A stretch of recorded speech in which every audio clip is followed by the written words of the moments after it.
Bonjour, content de vous retrouver. Aujourd'hui, nous allons aborder le deuxième point. Alors, je vous rappelle que nous sommes dans notre série où on aborde le thème de la vente, plus précisément les 5 piliers, les 5 piliers fondamentaux qui permettent tout simplement de réussir une vente. Donc, dans la vidéo précédente, nous avons vu l'importance d'avoir tous les décisionnaires lors de l'entretien de vente.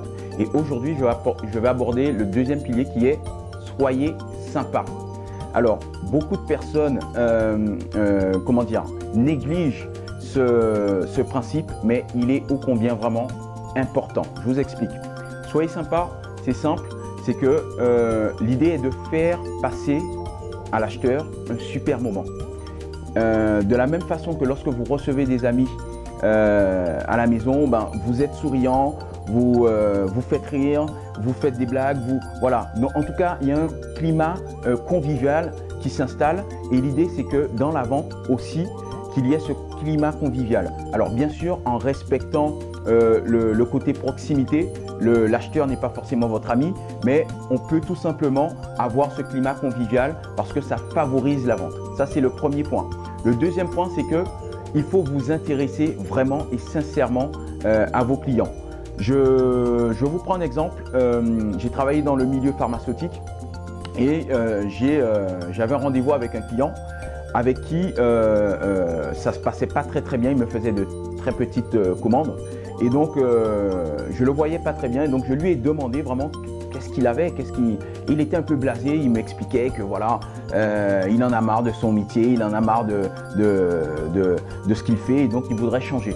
Et donc j'ai vraiment eu une écoute active par rapport à ce qu'il me disait et donc ça me permet tout simplement d'aborder le troisième point qui est ne soyez pas là uniquement pour vendre. Apportez des solutions à vos clients, à vos prospects, à l'acheteur, tout simplement parce que ça va vous déclencher la vente. Je vous explique. Donc, je reprends l'histoire que j'expliquais au deuxième point.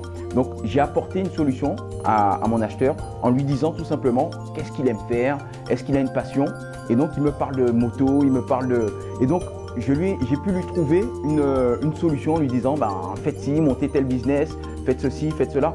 Et il a tellement apprécié que je suis ressorti de ce rendez-vous avec une commande de 4-5 000 euros alors que à la base il me faisait du 200, 300, 400 euros et donc tout simplement parce que j'ai eu une oreille attentive, j'ai eu une écoute active par rapport à son problème, à sa problématique.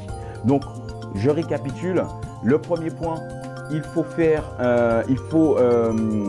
en sorte que vos clients, vos prospects, que l'acheteur puisse passer un très bon moment. Ça favorise un climat convivial. Le deuxième point, intéressez-vous sincèrement et véritablement à vos acheteurs. Et le troisième point, tout simplement, ne soyez pas là uniquement pour vendre. Apportez des solutions lorsqu'ils ont des problématiques. Donc voilà, je vous donne rendez-vous demain pour la troisième vidéo et pour aborder le troisième point. Allez, à demain.